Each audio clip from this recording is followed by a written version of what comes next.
Sylvania, formerly known as the County of Sylvania, is a province located in the southeastern part of the Empire. For the people of the Empire, it is the land of death.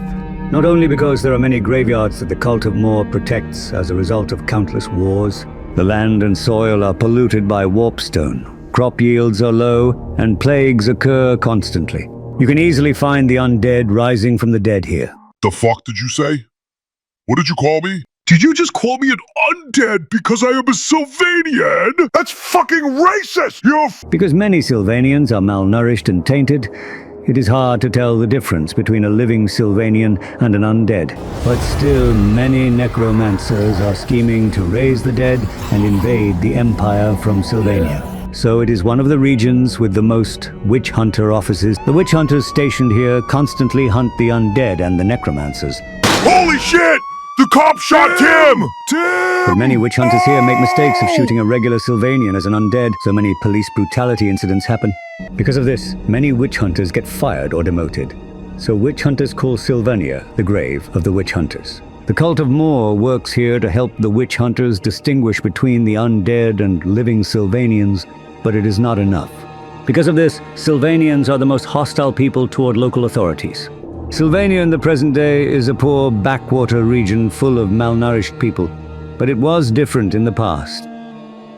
In the past, Sylvania was a poor backwater region full of malnourished people. But all of a sudden, a mysterious black coach rushed into Sylvania. The Count of Sylvania, Otto von Drac, was on his deathbed, while his hated brother was scheming to marry his daughter, Isabella von Drac, and become the Count of Sylvania after his death. You, Count's daughter, you will marry me! But suddenly a man named Vlad von Karstein broke in and married the Count's daughter. Nobody knew his origins, but many assumed he was from Kislev, since he threw his political enemy out of a window. The people feared this new Count, who was supposed to be from Kislev. And just as their expectations, Vlad's reign of terror began. Against bandits, corrupt nobles, and unjust taxes. The people of Sylvania celebrated this new count with a warm welcome. With Vlad's reign, Sylvania developed rapidly. The newly built buildings were all suspiciously Gothic, but nobody cared, because their life was improved.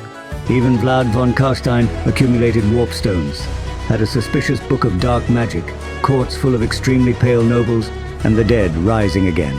With all these red flags, they did not care, because their lives were improved. However, after seeing that Vlad did not die and did not even age for 200 years, the people of Sylvania finally realized. The Count was a vampire all along! Who could have seen this coming? He stayed alive for hundreds of years! Why didn't we notice when our state only has Gothic architectures? Now they will take our blood as tax! We will never live under the reign of blood-sucking vampire! But start a new life in a state where an actual human Count rules! Damn those blood-sucking vampires! Look how humane our human Count state is!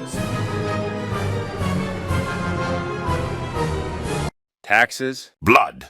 Rents, Blood. real estate payments, Blood. healthcare. Raised dead. But knowing that the blood-sucking living human counts were worse than the blood-sucking vampire count, Sylvanians became loyal to Vlad von Karstein. As soon as Vlad's identity was revealed, Vlad declared himself an emperor who would reunite this divided nation and started the First Vampire War.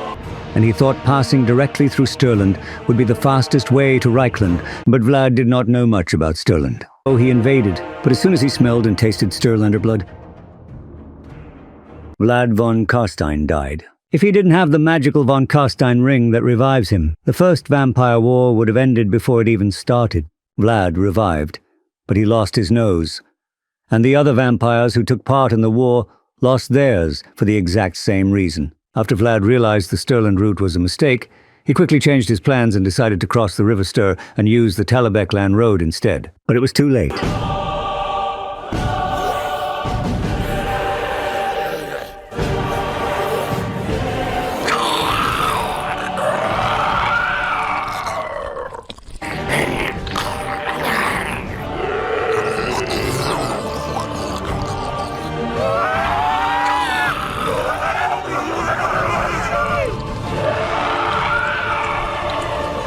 Vlad lost many forces in Stirland. However, even though Vlad lost many forces in Stirland, it did not stop him, as the Empire was divided, and Vlad spared those who surrendered and treated them as his people. Surrender and serve me in life, or die and slave for me in death! And eventually, Vlad's forces arrived in Altdorf. The Empire somehow managed to defend against the first wave, but there was a problem. Vlad was killed several times in battle, but he did not die. When the Emperor lost all his hope, a savior of light arrived to solve this mystery, which was moonlight reflected on Manfred's bald head. That was genuinely disappointing. But Manfred, who wanted to take Vlad's place, revealed all his secrets. The reason why Vlad keeps reviving is the von Carstein ring on his hand. Without the ring, he can be killed. But even with this information, there was a problem. Who would go and steal his ring? There was Felix Mann, the legendary thief who was robbing the Imperial counting house during this confusion, was captured by the authorities. The Emperor gave Felix Mann two choices: steal Vlad von Carstein's signet ring or be hanged for his crimes. And he successfully done it. Vlad, enraged, immediately re-attacked Altdorf. And when he faced the Emperor Wilhelm III, he threw himself at Vlad, and both fell onto a wooden stake. And the First Vampire War ended. To celebrate this day, the people of the Empire have a dish called Wilhelmwurst to celebrate the victory against Vlad. However, even with Wilhelm's sacrifice, the reason why it is called the First Vampire War means that there will be Season 2. There were surviving claimants to Vlad's title.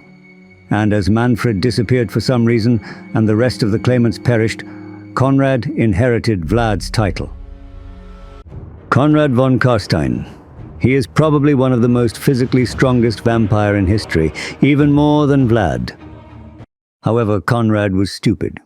Unlike other vampire lords, he did not know how to cast spells at all. The only thing Conrad was good at was slaughter. The damage he caused to the Empire was incomparable to Vlad, who spared those who surrendered, but Conrad killed them all.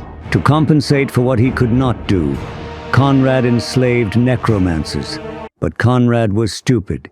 He treated them so harshly that they all betrayed him.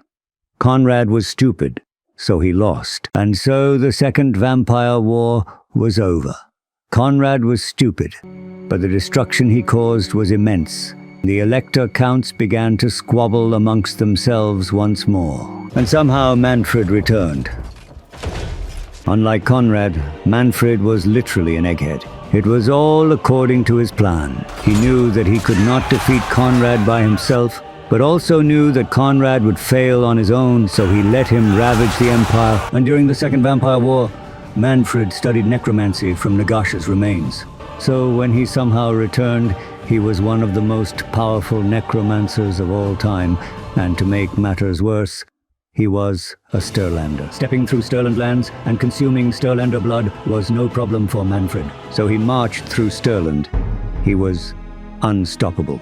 With his undead army occupying the vast lands of the Empire, he declared himself, Greetings. Thou stand before the rightful Elector of Stirland. Unlike the previous Vampire Wars, every Elector count united. High King sent warriors. Their goal was clear. Stop Manfred. If they do not, the entire world would turn into Stirland, and everyone would drink boiled beer.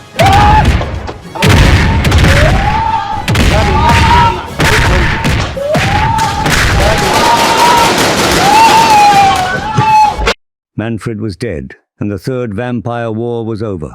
But this time, every Elector count agreed to punish Sylvania for its war crimes. By decree of the Emperor, as punishment for the rebellion and war crimes the state of Sylvania committed during the Vampire Wars. Foolish mortals. Do they believe they can punish those who are already dead? Confederation to Stirland! Sylvania is now officially part of Stirland! Stakes! All my stakes you have! We need alternatives now! Freshly imported I'll buy garlic! the whole Freshly stack! imported I'll buy garlic the on whole sale! garlic! Silver on sale! Toxic to vampires!